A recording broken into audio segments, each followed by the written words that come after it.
अस्सलामु अलैकुम। मोहम्मद अज़हर सिद्दीक अपने प्रोग्राम पॉलिटिकल डायरीज के साथ हाजिर खिदमत है। बहुत तेजी से सियासी हालात बदल रहे हैं और जब पीडीएम की सियासी जमातें अपनी बका की जंग लड़ रही हैं, अमेरिकन इंटरवेंशन या कोई हालात है आप लोगों के सामने नजर आना शुरू हो जाएंगे। पहले जरा मेरे साथ इस वक्त ब्रिगेडियर गजनफर साहब मौजूद है। हम चाहेंगे 2-3 इश्यूज पे। सबसे पहला जो है तो आपको पता है शहबाज शरीफ को अनोखी चीज का नाम है। उस सलाह वाले मामले में अपना ही नुक्ता नजर, अपनी को फिलॉसफी बताई है। तो किसी ने पूछ लिया उससे, अंदर कमरे में बैठे भी हुए, तो वो कहने लगा जी कौम तो बेवकूफ है, कौम को क्या पता है, कौम को तो नजर आना चाहिए मैंने टोपी पहनी है, हैट पहना है, मैंने गम बूट डाले हैं, मैं पहुंच गया हूँ हेलीकॉप्टर पे, कौम इसी से खुश हो जाएगी। यानी वो आप बांटते रहे, कोई नहीं, बातें होंगी, कौम इसी से बहुत खुश हो जाएगी। और वो इंडिया में वो बड़ा जबरदस्त एक मेंबर पार्लियामेंट था जी, वो बताते हुए कि जी हमने कौम को ये दे दिया, कौम को ये दे दिया, कौम को ये दे दिया। जब वो लेने की बारी आई, हमने तो देने का कहा था, देने का हमने कह दिया। तो शहबाज शरीफ की कोई उसी तरह की बात है। पहले जरा इसी हवाले से पूछते हैं, सैलाब ने तो बहुत नुकसान पहुंचाया है, क्या कहेंगे इसमें आप, और शहबाज शरीफ का नुक्ता नजर क्या बयान करेंगे? तो सैलाब ने तो अजहर साहब जो नुकसान पहुंचाया है वो कहते हैं ना, सीइंग इज बिलीविंग। जिस वक्त तक आप देखेंगे नहीं उस वक्त तक उस पर आपको यकीन नहीं आ सकता। और क्योंकि हम बहुत जगह पर देख के आए हैं, तो देखने के बाद सिर्फ जो है वो अल्लाह ताला से माफ़ी मांगने और एक तरह से आप कहें कि डिप्रेशन की आखिरी हद पे आप पहुंच जाते हैं, इतनी बुरी तरह से। और उसके साथ साथ जो ख़ास तौर पे अगर आप सिंध में जाते हैं, तो जो सिंध गवर्नमेंट की बेहसी है और जिस तरह उन्होंने तबाही और बर्बादी होने की इजाज़त दी है, यानी आप यकीन करें बहुत सारी जैसी जगह ऐसी हैं जहाँ पे हुकूमत का नुमाइंदा तो कोई पहुँचा ही नहीं है। सिर्फ वहाँ पे कोई एनजीओ जो काम कर रही हैं, 4-4, 5-5, 6-6 फुट पहाड़ी खड़ा हुआ है, अपनी फसलें बचाने के लिए झीलों के नारे काट दिए गए हैं। वहाँ पे अगर कोई काम कर रही हैं तो ये सोशल वर्कर ऑर्गेनाइजेशंस काम कर रही हैं, एनजीओज काम कर रही हैं, और या फौज है 5 कोर जो लगी हुई है। अभी आप पता पिछले 4 दिन पहले भी पुलिस एहलकारों की किश्ती डूब गई थी, उसको फौज ने लोगों ने रेस्क्यू किया, नहीं तो 9 के 9 लोग जो है वो डूब जाते। और एक बेहिस्सी है, इतना जुल्म नहीं हो सकता एक ऐसी हुकूमत से जिसकी तीसरा टेन्योर, जिसका एक सूबे के अंदर। बदकिस्मत हैं सिंध के लोग, बहुत बेचारे बदकिस्मत हैं कि वो पहले वडेरों से मरते हैं, जागीरदारों से मरते हैं, फिर जब इस किस्म की चीज आती है तो उनको हुकूमतें। और कल वहाँ पे एक एमपीए के घर रेड हुआ है नसीराबाद में, किधर वही उसके घर आपने देखा होगा, उसके वेयर हाउस से टेंट और रिलीफ गुड्स, ये खाने पीने का सामान नहीं होता जो खैरात में लोग ये बना। तो जिस मुल्क के पार्लियामेंटेरियन खैरात खाने लगे, वैसे तो नवाज शरीफ ने भी वो कर्ज उतारो मुल्क सवारों का पैसा खाया था, आपको याद होगा, आज तक उसका हिसाब किताब नहीं दिया उसने, वो भी लोगों ने खैरात का पैसा दिया था।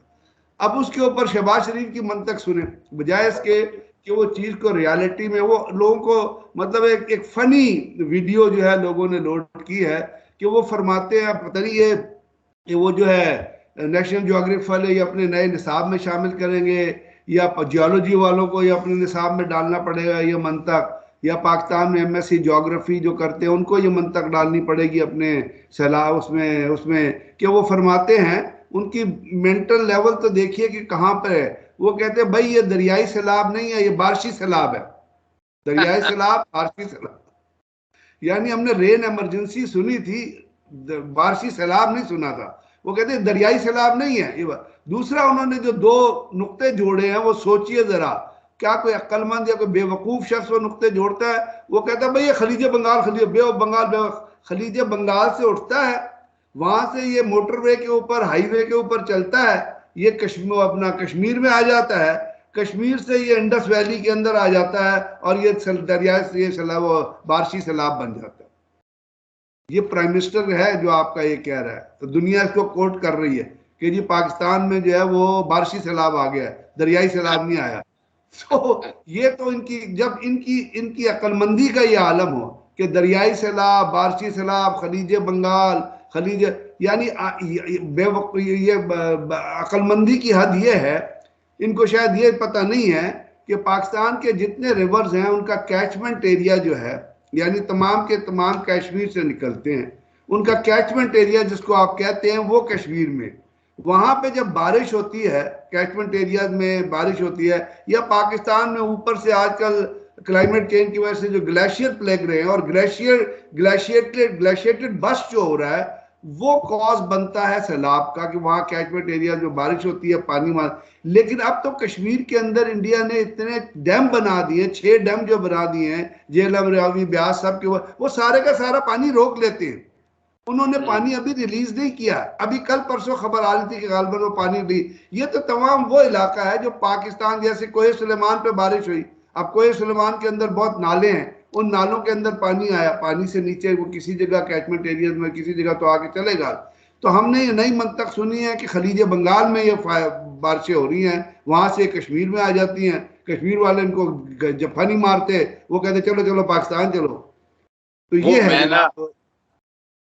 मैं अभी आपने देखा नहीं ये जो अपना आज़रबाईजान वगैरह का विजिट रहा है, और वहाँ वो सारे लोग अपना बड़े बड़े मुल्क के सरबराहान आए, तो वो उनकी तस्वीरें फोटोशॉप करके बनाकर, और हालत ये थी कि इसको पूछा किसी ने नहीं जा रहा था। और इम्प्रेशन तो आपके सामने है। पाकिस्तान में आने वाले दिनों में LNG का गैस का बहुत बड़ा बहरान आने वाला है। पेट्रोल जो है या डीजल वो आपसे पकड़ा नहीं जा रहा, और आप आवाम को लूट मार कर रही हैं, इतनी लूट मार कर रही हैं कि आप बंदे की समझ से बाहर है। सिर्फ यही नहीं है, आपको ये गंदम वगैरह जो बाकी चीजों सब्जियों के हवाले से शॉर्टेज आनी है, उसका आपको अंदाजा ही नहीं है। तो शहबाज शरीफ एक एज ए प्राइम मिनिस्टर एक काउंसलर है या MP है या MNA है, ये क्या है, क्या कहेंगे आप? आई एम सॉरी टू से, जो इसका बिहेवियर इस दफा रहा है, जिस दिन उन्होंने जाके बाहर कहा था कि बैगर्स की बात की थी ना, शर्म आनी चाहिए थी, अगर शर्म है तो शर्म आनी चाहिए। फिर ये जो बातें करते हैं और जिस तरह लोगों को तकरीरें अपनी करते हैं, मैं क्या कह रहा हूँ, क्या कह रहा हूँ, वो क्या है, वो शेर क्या है, वो फलाना क्या है, वो क्या है। और उसके बाद जिस तरह टर्की में उन्होंने किया था कि सलूट इस तरफ करना था, मुंह उस तरफ कर लिया था। फिर अभी उन्होंने जो UN के सेक्रेटरी जनरल के साथ किया, उसको पीछे से हाथ मार रहे हैं। और आपको पता है वेस्ट में हाथ मारना कितना बुरा तस्वुर किया जाता है, उसका क्या, वो एम्बेरस हो रहा था। जो फिर वो भी ये जो चीजें हैं इनकी, ये तो चले हैं। एक चीज आप याद, मैं आपको अभी बता देता हूँ, आप लिख लीजिएगा कहीं, अगले 2 महीनों में पाकिस्तान में गंदम का वर्स्ट बुरहान आने वाला है। क्योंकि इनको जो एक तो हमारे इलाके मुतासर हुए, फिर इनको जो करनी चाहिए थी कॉन्ट्रैक्ट, वो आज तक नहीं हो सके हैं। गंदम का बोरान बहुत बड़ा आएगा, बलोचिस्तान में बहुत बड़ा गंदम, वो बड़ा पाकिस्तान में। इनकी कोई सोच नहीं है, कोई समझ नहीं है, डॉलर कहां जा रहा है इनको जर्रा बराबर फिक्र नहीं है। They are least concern, least bothered. इसको फिक्र है लंदन जाके उस चोर के कदमों में बैठ जाऊं, वो जो पेंट हाउस पायरेट पाकिस्तान को तबाह करके कर्ज उतारो मुल्क वालों का खैरात का पैसा खा के, वो जो चोर बाहर बैठा हुआ है ना, उसके चरणों में जाके बैठ जाऊं। इसको सिर्फ इस चीज की फिक्र है बस। वो मलका की सेरेमनी में जाना है। मलका यहाँ पे पाकिस्तान में बेताशर लोग बने हैं, किसी की जाके नमाज जनाजा अटेंड किया आपने। इस वक्त पाकिस्तान में वर्स्ट तरीन, दुनिया की वर्स्ट तरीन हुकूमत इस वक्त पाकिस्तान में मौजूद है। करप्ट भी है, क्रिमिनल भी है, जमानतों भी है, सोच भी नहीं है। चलो भाई, अगर आप क्रिमिनल हैं, जमानतों पे हैं, आप मुस्तकबिल की तो सोच रख लो, कोई मुस्तकबिल के बारे में तो सोच लो, कुछ चीजों को मुस्तकबिल के हिसाब से तो ट्रीट कर लो। आप वो भी ट्रीट नहीं करते, वो भी चीजों को नहीं सुनते। तो फिर आप मुझे बताइए ना, कहां जा पे चीजें रुकेंगी और किस तरह रुकेंगी और कौन इनको रोकेगा? पाकिस्तान के लोग इसी तरह मरते रहेंगे, पाकिस्तान के लोग इसी तरह तबाह बर्बाद होते रहेंगे, मजलूम लोगों के ऊपर आप जुल्म ढाए रखेंगे। क्या करेंगे आप, और क्या करेंगे आप मुझे बताएं ना, क्या करेंगे? तो ये जो चीजें हैं ये बहुत ही वर्स्ट है, बहुत अपना। नहीं, आप इसको क्या रंगीला हुक्मरान कहेंगे? यानी आपको पता है शादियों का बहुत शौक है इनको, फिर ये गाने गाने का बड़ा शौक है, तबला बजाने का बड़ा शौक लगता है इनको। यानी इनको इस तरह की जो है ना एक्टिविटीज बड़ी पसंद हैं। तो पाकिस्तान को तो वज़ीर-ए-आज़म शायद ऐसा नहीं चाहिए। चले हम जरा इससे आगे चलते हैं, ये इस लायक भी नहीं है इनको डिस्कस किया जाए। इमरान खान साहब के मामले में अगर आप देखें, दहशतगर्दी के मुकदमे से वो फारग हो जाएंगे इस हफ्ते में। तौहीन अदालत में भी वो अपना माजरत या बाकी मामलात को सामने रखते मैं वहां भी देख रहा हूँ, जो कि बनती नहीं है, ना तौहीन अदालत बनती है, ना दहशतगर्दी। हमने इस पे भी गुफ्तगू की थी। आप क्या समझते हैं, इमरान खान के खिलाफ इस तरह के मुकदमे दर्ज करके पूरे जग में जग हसाई नहीं हुई है और पाकिस्तान के लिए बड़े मसाइल नहीं पैदा हुए इससे? वो बात तो आप ठीक कह रहे हैं। असल में इसमें कोई शक नहीं है कि आपने देख ही लिया कि क्या हो रहा है, क्या नहीं हो रहा, ये आप देख रहे हैं। तो अब इसमें इमरान खान का जो नैरेटिव है, तो वो भी आपने देखा है कि इमरान खान ने क्या कहा है। अब उसमें दो चीज़ें हैं जो देखने वाली है। अपना जो आपने जब जो आपने गौर करनी है इसमें चीज़ें, वो सोचने वाली जहाँ तक बनती हैं, वो ये है कि जी पाकिस्तान में एक कन्फ्रंटेटिव सी पॉलिटिकल सिचुएशन बनी हुई है। उसमें इमरान खान के खिलाफ जो मुकदमे हो रहे हैं वो आप ऑलरेडी देख रहे हैं, यानी तौहीन अदालत से लेके मजहब कार्ड से लेके किसी जगह तक कोई चीज़ आपने छोड़ी नहीं। कोई चीज़ आप इनके खिलाफ, वो कहते हैं no stone has been left unturned. अभी उन तमाम में कल जो एक पेशी हुई जनाब अतरल्लाह साहब की अदालत में, जो पहले हुई थी, वहाँ पे उन्होंने मतलब फर्द जुर्म आयद करने का कहा। अब उसके ऊपर भी प्रोसीडिंग होगी।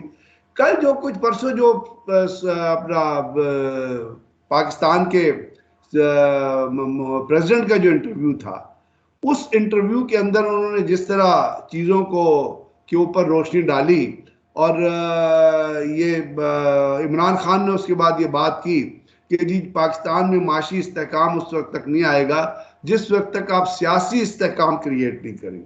अब वो सियासी इस्तेहकाम तो बातचीत के जरिए आ सकता है, और बातचीत की होगी। बातचीत अब इसमें जैसे आपने देखा कि 13-14 पार्टियां एक तरफ है, उसमें मेंशनेबल तो सिर्फ 3 पार्टियां हैं, जिसमें आप कह रहे PMLN है, PPP है, 2 मेंशनेबल पार्टी है। बाकी तो सब जो है वो टांगे की सवारियां हैं, जिस तरफ देखते हैं लोग बैठे हैं वो उस तरफ बैठ जाती है। या सरहद में ANP है जो वहां पे सरहद में लोगों को लेके चलती है। बाकी जो 13-11 पार्टियां, उनको तो अपने घर वाले वोट नहीं डालते। वो उनकी तो वो तो आते अपनी तस्वीरें खिंचाने के लिए, या खाना खाने का शौक है उन लोगों को, तो कहते चलो एक अच्छा डिनर मिल जाएगा, गवर्नमेंट के पैसे पे मुफ्त का खाता है, मुफ्त का खा बैक खाई जाओ, तो वो इसलिए आते हैं। अब यहाँ पे अगर ये बातचीत होनी है और ये पार्टियां, तो इनके अंदर जो रियलाइजेशन पैदा होनी है वो एक कांस्टेंट फैक्टर होना है। और उसमें अगर वो अभी तो पाकिस्तान के जो हालात है, आगे के जितने इलाके हैं उनके जो हालात हैं, आप वो देख ही रहे हैं कि टेरेन वाइज पाकिस्तान कितना वल्नरेबल हो गया है कि सिंध में KPK और बहुत सारी जगहों पे अभी तक तो तबाही हुई है। दूसरी, अभी तक पानी खड़ा हुआ है, जिसकी वजह से आपकी जो लाइंस ऑफ कम्युनिकेशन है वो भी मुतासर हुई हैं, रोड कम्युनिकेशन मुतासर है, आने जाने की कोई फैसिलिटी। तो आप इलेक्शन किस तरह करेंगे? लेकिन आप हमको इनको एक इस वक्त एक फ्रेमवर्क के ऊपर पहुंचना चाहिए, ताकि ये गवर्नमेंट जो परफॉर्म नहीं कर सक रही है, या तो इसको हटा के अभी होना चाहिए कि केयर टेकर गवर्नमेंट आए और उसके अंदर कोई ऐसा सेटअप आप क्रिएट करें जो 2-3-4 महीने चले और 3-4 महीनों के बाद इलेक्शन कराए। अगर ये हुकूमत रहती है अगले, आप समझिए कि पाकिस्तान के अंदर इन बल्क लोग इतनी खुदकशी कर लेंगे कि आप समझ नहीं सकते। क्योंकि गरीब आज तो पहले भी खाने को नहीं था ना, आज जो सैलाब ने सिचुएशन कर दी है वो बिल्कुल तबाही और बर्बादी की हालत। अब आप उसमें क्या करेंगे? तो ये जो सिचुएशन है सबसे बड़ी वल्नरेबिलिटी की सिचुएशन है, जो आपकी सैलाब वो आप बारिश सैलाब कहें या दरियाई सैलाब कहें, उसकी वजह से वल्नरेबिलिटी आ गई है। और जो सियासी कशमकश जारी है, जिसमें आपकी उस सियासी कशमकश में अगर गवर्नमेंट परफॉर्म कर रही होती, अगर ये हुकूमत डिलीवर कर रही होती, अगर चीजें मैनेज होती, अगर अवाम का ख्याल रखा जा रहा होता, अगर इन्फ्लेशन ना होती, अगर चीजें कंट्रोल ना हो रही होती, अगर आपको IMF के हाथ ना बेचा गया होता, अगर दहशतगर्दी और इस किस्म की चीजों का बसखराना तमस्खराना इस्तेमाल ना किया जाता, अगर गवर्नमेंट ने अपने आप को दुनिया में मजाक ना बनाया होता, अब ये इमरान खान पे टेररिज्म का चार्ज लगा, आप देखिए अल जजीरा ने, न्यूयॉर्क टाइम्स ने, वॉशिंगटन पोस्ट ने, दुनिया के बड़े बड़े अखबारों ने क्या क्या क्या आर्टिकल छापे, उसमें पाकिस्तान की बदनामी हुई ना। तो ये जो पाकिस्तान को बदनाम करने के लिए हुकूमत आई हुई है, जिसने पाकिस्तान का बेड़ा गर्क कर दिया है, जिसने पाकिस्तान के लोगों तक का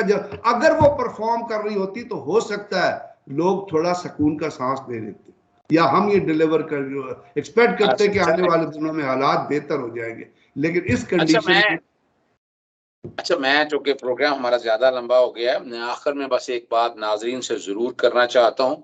आपने अभी केयर टेकर सेटअप के हवाले से बात की है, तो इसमें आइन में गुजाइश मौजूद है। याद रख लीजिएगा 1973 के आइन में अगर कोई काम वक्त पे नहीं होता ना, तो वो इनवैलिडेट नहीं हो सकता। और केयर टेकर सेटअप क्यों अगर आता है, बढ़ेगा या बढ़ना चाहिए, इस पे भी गुफ्तगू करेंगे। एक और कंस्पिरेसी चल रही है कि जो ये मौजूदा पार्लियामेंट है इसको बढ़ाया जा सकता है। अच्छा, वो सिर्फ इमरजेंसी की प्रोविजन में, बहुत सख्त प्रोविजन है, वरना कोर्ट इंटरवीन करेंगी और आपको इमरजेंसी साबित करनी है, फिर वो मामला पार्लियामेंट में करारदाद के जरिए रखा जा सकता है और आप 1 साल बढ़ा सकते हैं। ये इन सब चीजों पे गुफ्तगू करेंगे हम। फिर किसी वक्त प्रोग्राम से इजाजत चाहते हैं। अस्सलाम वालेकुम, अल्लाह हाफिज, पाकिस्तान जिंदाबाद।